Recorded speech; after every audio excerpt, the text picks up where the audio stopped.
കോഴിക്കോട് മണക്കുളങ്ങര ക്ഷേത്രത്തിൽ ആനയിടഞ്ഞ് 3 പേർക്കാണ് ജീവൻ നഷ്ടമായത്. ഇപ്പോൾ ക്ഷേത്രത്തിലേക്ക് വനമന്ത്രി AK ശശീന്ദ്രൻ എത്തിയിരിക്കുകയാണ്. ക്ഷേത്രം ഭാരവാഹികളുമായി പ്രദേശത്തെ ജനപ്രതിനിധികളുമായി പ്രാദേശിക ജനപ്രതിനിധികളുമായൊക്കെ വനമന്ത്രി സംസാരിക്കുകയാണ്. തുടർ നടപടികൾ ഈ വിഷയത്തിൽ വനംവകുപ്പ് ഒരു ഭാഗത്ത് സ്വീകരിക്കുന്നുണ്ട്. 3 പേർക്കാണ് ജീവൻ നഷ്ടമായത്. ഈ ആനയെഴുന്നള്ളിപ്പ് ചട്ടങ്ങൾ പാലിച്ചല്ല എന്നുള്ള അന്വേഷണ റിപ്പോർട്ട് ഈ ഘട്ടത്തിൽ വനംവകുപ്പിന് മുമ്പിലുണ്ട്. അതിനു പിന്നാലെ തുടർ നടപടികളിലേക്ക് വനംവകുപ്പ് കടക്കാൻ പോവുകയാണ്. കർശന നടപടി ഉണ്ടാകും എന്ന് സർക്കാർ വ്യക്തമാക്കുന്നുണ്ട്. മരിച്ച 3 പേരുടെ വീടുകൾ ഇന്ന് വനമന്ത്രി സന്ദർശിക്കുന്നുണ്ട്. സമീർ സി മുഹമ്മദ് വിവരങ്ങളുമായി ചേരുന്നുണ്ട്. സമീർ, ഈ അപകടത്തിന്റെ പശ്ചാത്തലത്തിൽ ക്ഷേത്രത്തിലേക്ക് നേരിട്ടെത്തി കാര്യങ്ങൾ വിലയിരുത്തുന്നു വനമന്ത്രി AK ശശീന്ദ്രൻ. വിവരങ്ങൾ എന്താണ് സമീർ?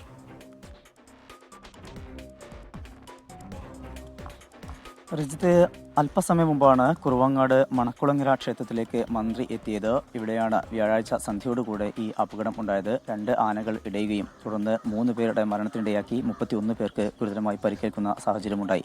ആ സംഭവവുമായി ബന്ധപ്പെട്ട് കർശന നടപടി ഉണ്ടാകും എന്നാണ് വനമന്ത്രി AK ശശീന്ദ്രൻ വ്യക്തമാക്കുന്നത്. ആർക്കൊക്കെയാണ് വീഴ്ച ഉണ്ടായിട്ടുള്ളത് എന്നത് സംബന്ധിച്ച് വിശദമായിട്ടുള്ള പരിശോധന നടത്തും. ആ റിപ്പോർട്ടുകളുടെ അടിസ്ഥാനത്തിലായിരിക്കും തുടർ നടപടികൾ ഉണ്ടാവുക എന്ന കാര്യവും മന്ത്രി വ്യക്തമാക്കുന്നുണ്ട്. മന്ത്രി ഇപ്പോൾ ക്ഷേത്രം ഭാരവാഹികളുമായി സംസാരിച്ചുകൊണ്ടിരിക്കുകയാണ്. ഈ വിഷയവുമായി ബന്ധപ്പെട്ട് പോലീസ് നിലവിൽ സ്വീകരിച്ചിരിക്കുന്നത് അസ്വാഭാവിക മരണത്തിന് മാത്രമാണ് കേസെടുത്തിരിക്കുന്നത്. ലീല, രാജൻ, അമ്മുക്കുട്ടിയമ്മ എന്നിവരുടെ മരണവുമായി ബന്ധപ്പെട്ട് അസ്വാഭാവിക മരണത്തിന് മാത്രമാണ് കേസെടുത്തിരിക്കുന്നത്. അതിൻ്റെ തുടർ നടപടികൾ ഉണ്ടാകും. സ്വാഭാവികമായും ക്ഷേത്രം ഭാരവാഹികൾക്കുൾപ്പെടെ ഇതിൽ വീഴ്ച സംഭവിച്ചു എന്ന് തന്നെയാണ് പ്രാഥമികമായിട്ടുള്ള വിലയിരുത്തൽ. അതിൻ്റെ അടിസ്ഥാനത്തിൽ ട്രസ്റ്റ് ഉൾപ്പെടെയുള്ളവർക്കെതിരെ കേസെടുക്കാനുള്ള ഒരു സാധ്യത നിലനിൽക്കുന്നു. ഒപ്പം തന്നെ ഈ ആനപ്പാപ്പാന്മാർ ആനകളെ ബന്ധിച്ചിരുന്നില്ല, ചെങ്ങല കൊണ്ട് തളച്ചിരുന്നില്ല, അത്തരം കാര്യങ്ങൾ ഉൾപ്പെടെ പരിശോധിക്കുന്നുണ്ട്. അങ്ങനെയെങ്കിൽ പാപ്പാന്മാർക്കെതിരെയും നടപടിയുണ്ടാവും. കൂടാതെ ആനയുടെ തൊട്ടടുത്ത് വെച്ചുകൊണ്ടാണ് ഉഗ്രശേഷിയുള്ള പടക്കം പൊട്ടിയത്. അത്തരം സംഭവങ്ങളിൽ ഈ പടക്കം അതിൻ്റെ ചുമതല ഉണ്ടായിരുന്നവർക്കുൾപ്പെടെ ഈ കേസിൽ പ്രതി ചേർക്കാനുള്ള സാധ്യതയും നിലനിൽക്കുന്നു.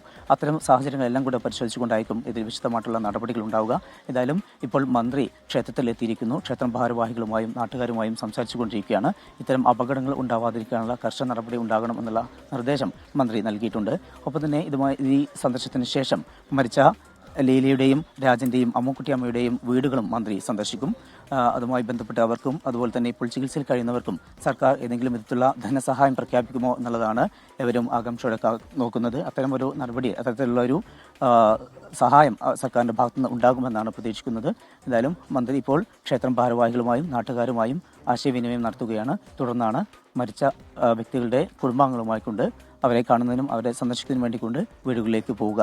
റീജിത്ത്, സമീറാണ് വിവരങ്ങൾ നൽകിക്കൊണ്ടിരിക്കുന്നത്. മണക്കുളങ്ങര ക്ഷേത്രത്തിൽ നിന്നുള്ള ദൃശ്യങ്ങളാണ് പ്രേക്ഷകർ കാണുന്നത്. വനമന്ത്രി AK ശശീന്ദ്രൻ വലിയ അപകടം നടന്ന ക്ഷേത്രത്തിലേക്ക് എത്തിയിരിക്കുകയാണ്. ക്ഷേത്രം ഭാരവാഹികളുമായി സമീപവാസികളുമായൊക്കെ മന്ത്രി സംസാരിക്കുകയാണ്. പ്രാദേശിക ജനപ്രതിനിധികളും മന്ത്രിക്കൊപ്പമുണ്ട്. അതിനുശേഷം മരിച്ച 3 പേരുടെ ലീല, രാജൻ, അമ്മുക്കുട്ടിയമ്മ എന്നിവരുടെ വീടുകളിലെത്തി അവരുടെ കുടുംബാംഗങ്ങളെ ആശ്വസിപ്പിക്കുന്ന നടപടിയിലേക്ക് വനമന്ത്രി കടക്കും.